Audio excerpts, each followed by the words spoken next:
Good evening, historians. My name is Chris Wood, and I'm in the midst of my second semester here in Liberty's PhD program for history. I, like many of you, to be sure, am quite fond of history, and have found it somewhat difficult to narrow the scope of my dissertation to a singular topic.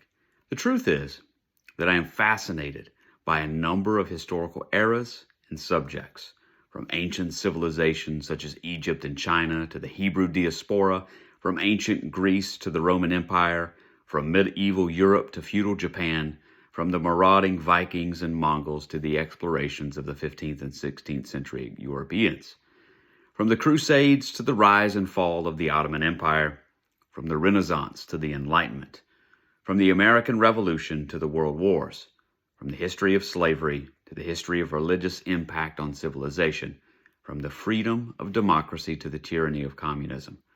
Throughout all these potential topics, however, I have found one particular element to be more fascinating than all of the others: war. War builds empires and destroys kingdoms. War enslaves and war liberates. War elicits conflict and war ushers in peace. War destroys and war inspires innovation. War is used as a cudgel to silence rebellions, and war is used as a political tool to win elections. Simply put, war is versatile. The United States could easily be defined by its wars, and often it is. As a U.S. history teacher, I center my units around the great American wars: the American Revolution, the American Civil War, the World Wars, the Cold War and its proxy wars in Korea and Vietnam, and the war on terrorism, including the various wars in the Middle East. For this assignment, however, I will focus on one war in particular: World War I. World War I, initially a European conflict, was as improbable as it was inevitable.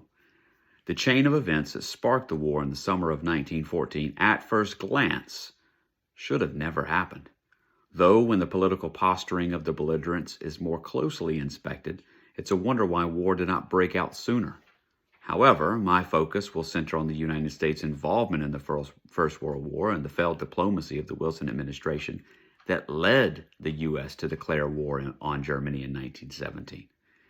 This is a topic that I have covered extensively in my other courses here at Liberty thus far, and one that I seem destined to cover in my dissertation.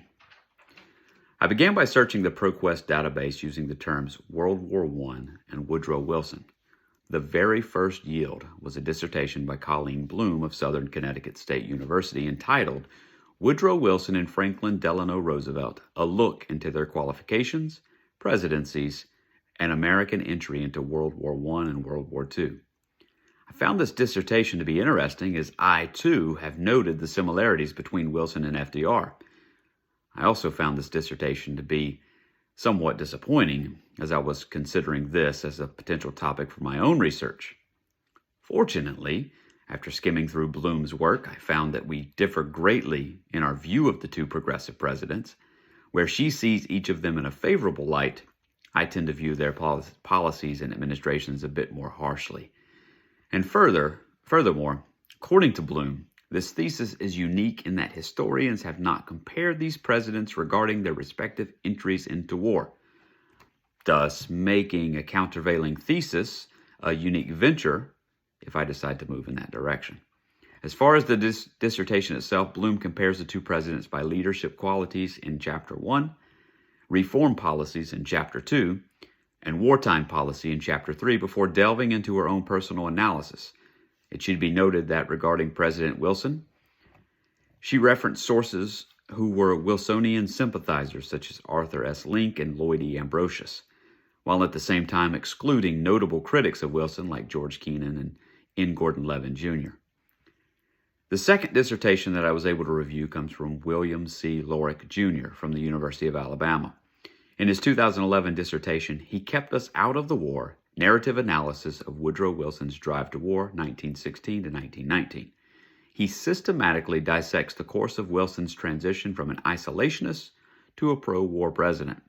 Methodologically speaking, he uses 3 of Wilson's speeches before Congress to chart this path from one extreme to the other in a span of only 2 years. Lorick addresses the rhetorical side of Wilson more so than that of any of his administration's policies or platforms, and Lorick uses a more eclectic set of references from George W. Bush to Thomas Jefferson to Neil Ferguson to Wilsonian advisors Edward House, Robert Lansing, and William Jennings Bryan. Lorick presents quite the interesting read, to be sure. Before closing up shop, I did conduct one final search to test Colleen Bloom's claim of the dearth of studies centered on the comparison of Roosevelt and Wilson. The search yielded a number of studies that compared each of the two presidents with other presidents, such as FDR with Herbert Hoover, Woodrow Wilson with the other President Roosevelt, but not a single other comparison between the two found in Bloom's dissertation. So perhaps it's destiny, after all, that I should cover this comparison. Thanks for listening, and have a wonderful weekend.